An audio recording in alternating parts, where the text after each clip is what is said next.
Hello, hello. All right, let's talk about this whole get started fresh or start fresh or get it all perfect thing because it is really very common. So, at the time you're listening to this, it would have been like the week before, maybe the Sunday before. I posted about this idea of, it's Sunday night, you're probably, I don't know, maybe dreading work tomorrow, but a lot of women who I talk to, and this was me too, on Sunday night, not only are we looking ahead to the upcoming week and it's like, oh my gosh, I got to get up, the week starts tomorrow, blah blah blah. And it hits you a lot harder when you don't like your job, when you're under a lot of stress from at your job. It also hits you a lot harder when you're not happy with yourself. So oftentimes stress about work is intensified, and certainly the increased stress at work is oftentimes a part of the I'm not happy with my weight, I'm not happy with how my body looks, I'm not confident. Those things oftentimes go hand in hand. And I'm not necessarily saying like one causes the other, but they're certainly related. Okay. So my whole point there is that when it's Sunday night and you're dreading getting up, going to work in the morning, you're dreading what you have to face at work tomorrow, that can be complicated and just makes everything more difficult when you're also upset about your weight. So you're dreading getting up and going in your closet and those kinds of things. And so part of the Sunday night scaries can become this disappointment in myself because yet another week has gone by and I didn't start. I didn't work out every day. I didn't eat healthy and make my own homemade dinners every single night. I didn't eat breakfast every day. I didn't pack my lunch every day. And so it's this whole Sunday night, Monday morning, I'm going to start fresh kind of thing is just another complication of this weight loss challenge, the struggle, the mindset around it, and all the heaviness that comes with it, right? So, and I'm not blaming us. I have certainly felt this way for years and years on Sunday nights, and it was part of why I felt so heavy about Sunday nights. I'm not saying that it's not our fault. I want to bring some awareness to what's happening, how to get out of it. And it's really kind of no wonder, I guess, that we've all been conditioned to think that, the tomorrow I'm going to get my fresh start and start all over and do it all again, right? Like the weight loss industry has really emphasized or created even more of that mindset, all right? Because they love to sell us on that, start on Monday morning with this quick fix, that mentality. And that's a quick fix mentality. A new diet. I'm going to start my new diet on Monday. They push that kind of idea of get a fresh start on Monday morning, right? The trendy workouts that always start on Mondays. When you look at the calendar, they, typically start on a Monday. The magic solutions that, promise you the whole total reset of like everything in your life. And that's the one thing that's going to get you to the place where you drop all the weight and yada yada yada, right? Like the fairy tale. But let me ask you something. All right. How many times has that I'm going to start on Monday, that fresh start, how many times has that actually worked for you? And and imagine this, I'm not asking that question just about like weight loss and health, right? Like think about this. Your kitchen, imagine your kitchen's a complete disaster. Let me get this straight in my head, right? All right. Um think about, and maybe I don't know, maybe your kitchen is a complete disaster right now, not judging, but let's say the sink is full of dirty dishes. Like the countertops are covered in crumbs. There are empty, if you're like me, there are empty coffee mugs all over the place. And this is actually tea. If you're watching me on YouTube, an allergy attack, squirrel uh, side note. But you've got coffee mugs, you have dirty dishes all over the place. The fridge, not only does it need like last week's leftovers thrown out, but that sucker needs a deep clean. All right. Imagine that. Would you decide the best thing to do to solve all of that is to go in there and freaking tear out the kitchen cabinets, demolish the center island, and just like overhaul and remodel the entire kitchen because it's a mess right now? Like, of course not. You probably think, well, that would be fucking stupid, Lori.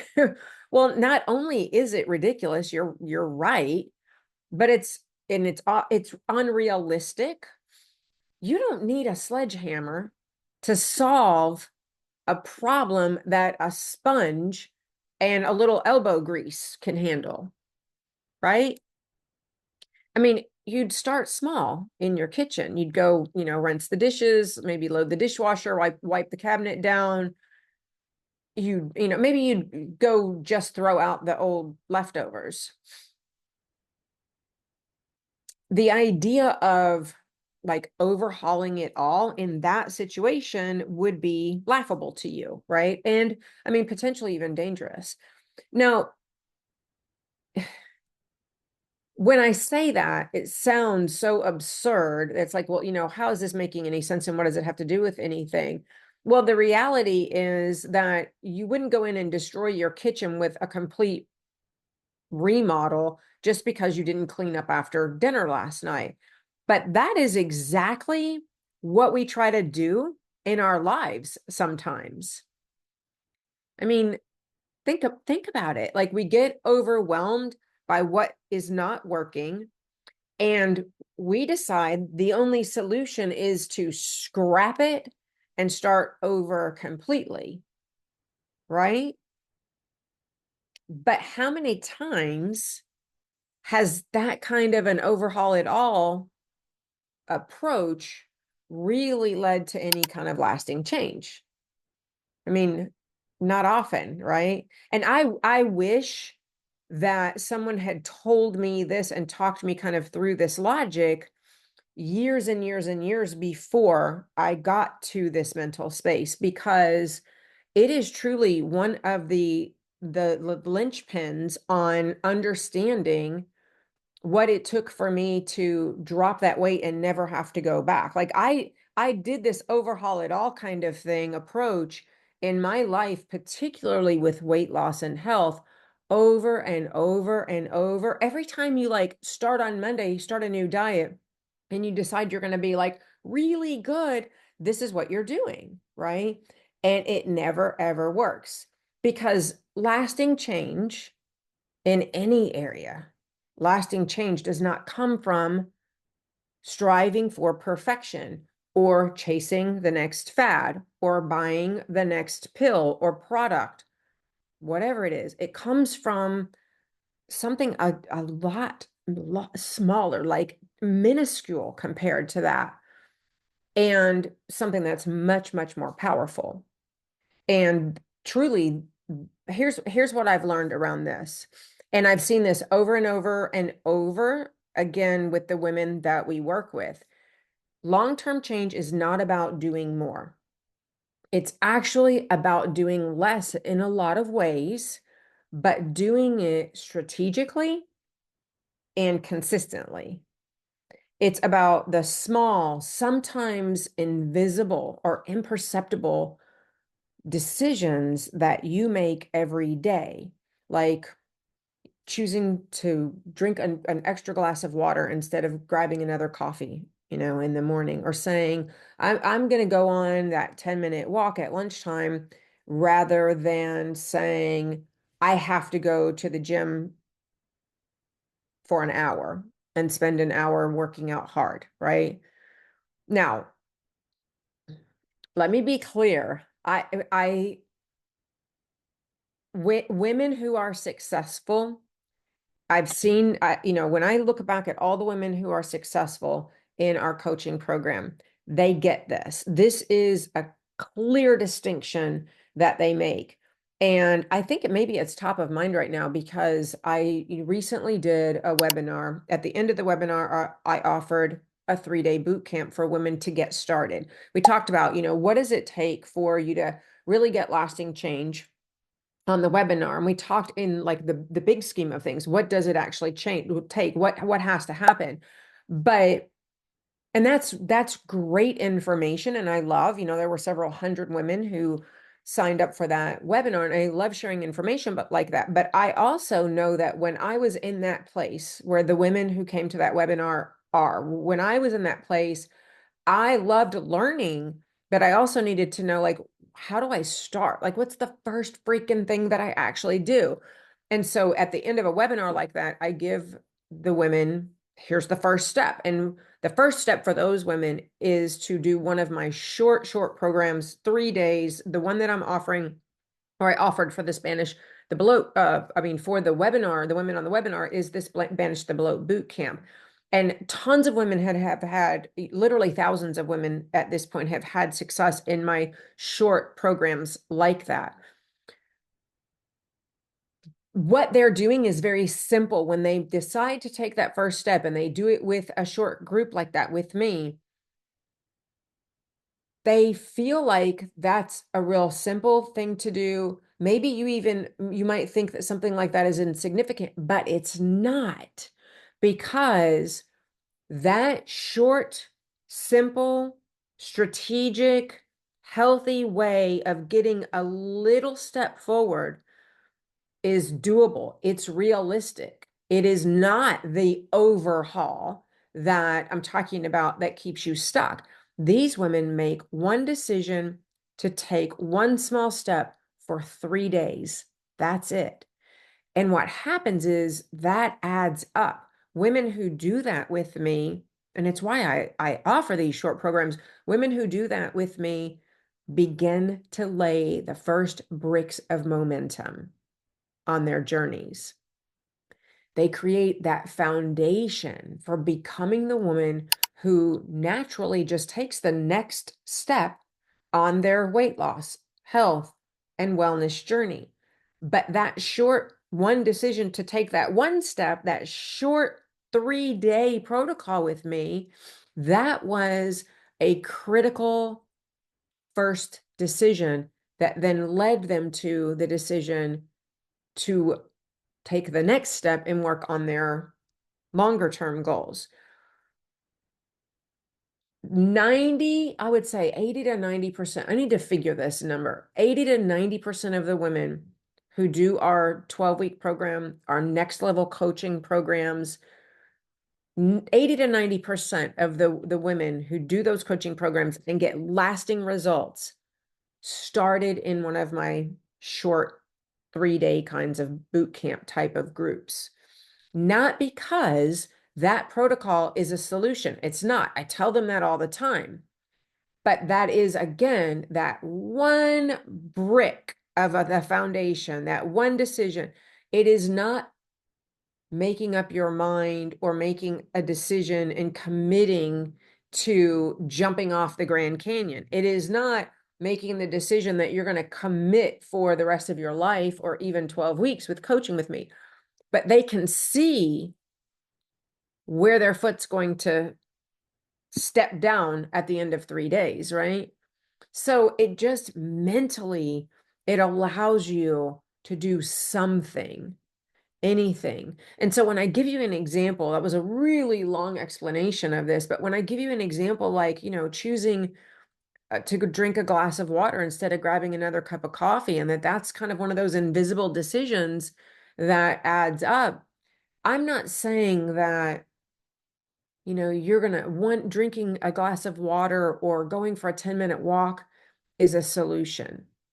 But if you are not seeking support and you don't have an expert to give you like a customized one-on-one strategy, like I give our coaching clients, then at least do things like that. Drink an extra glass of water, increase protein by adding protein snacks to your day, taking a 10-15 minute walk. At least you can do that. That's realistic. That's doable. And it is healthy, right?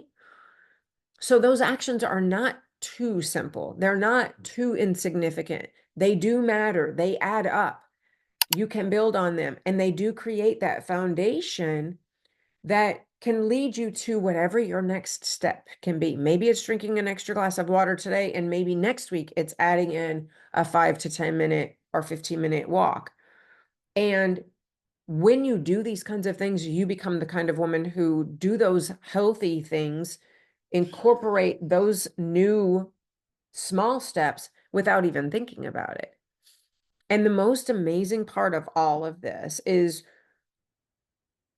something really incredible starts to happen. And this is what I see in our clients all the time. When you take those steps and they're small, but you're consistent with them, you stop looking for the next fad. You stop looking for the next quick fix. You stop chasing that idea of the perfect plan that you can start on Monday.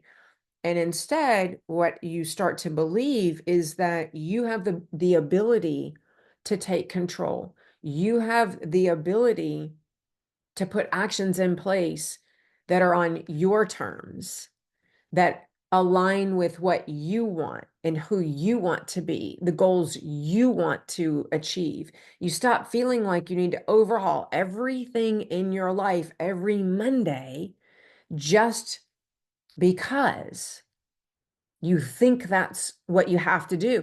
And you start realizing that what you actually need to do, and you start to do it, is you need to begin trusting that you're already moving in the right direction.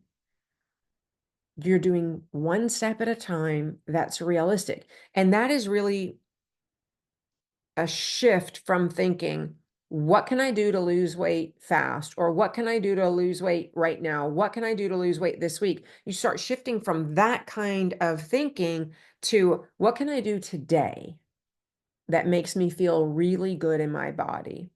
What can I do that is me showing up for myself? That is me taking just one more step toward the progress, toward, my goals. What's one thing that I can do that keeps me moving forward? Because that's where real change happens, not in the grand gestures, not in the perfect plans, but in those small, imperfect steps that you decide to take, even when it feels messy, even when it feels slow. So as you head into this coming weekend, if you're listening to this on the day the episode drops, whenever you're listening to this, as you head into the next few days or the upcoming week, ask yourself this: what's one small step that I can take? Just one. What is something that feels really manageable to me, realistic, but meaningful too, for like where you are right now? And like I said, maybe it's just drinking that one extra glass of water. Maybe it's, I don't know, packing your lunch from home and taking it to the office 2 days a week. Maybe it's going to bed 30 minutes earlier, leaving your phone an hour, in somewhere in the other room an hour before you start winding down for bed, so you're not on your screen constantly. And once you have that one thing in mind, commit to it. Not to be perfect, not because you're overhauling everything in your life so you lose weight on Monday, but keep to showing up for yourself in that one small area. Even, like I said, when it feels really, really small and it feels really, really slow, because that's how you grow into the person that you want to become. That's how you actually finally get to those huge goals that you have. What I'm giving you is the secret to becoming the woman who doesn't need another diet, who doesn't need another quick fix. It's the woman who's already on the path, and all she's got to do is figure out what the next step is. Just make the next best decision. So I really hope that this gives you something to think about over the next several days. You can go from that mediocrity mindset, that misfire mindset, and you can move yourself into more of a momentum mindset if you just think about this as one step at a time, one small action that's realistic. So give up the Sunday scaries by just deciding tomorrow you're going to do one thing for yourself. I'm really glad that you hang out with me. I hope that you find something useful always, every week. But if you found something useful in this particular episode, shoot me a message on Instagram, send me an email, Messenger on Facebook. Shoot me a message and let me know, what was it that really hit home for you?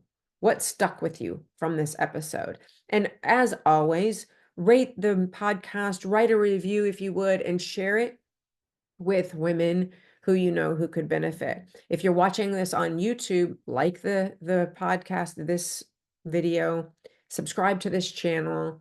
And every time you engage like that with the podcast episode, with the podcast, the show site, or on my YouTube channel or on social media, I want you to know how much I appreciate that, because as a small business owner and a content creator, I try to reach tons and tons of women. You know, the more women that I can reach and share something with, the more women I can help.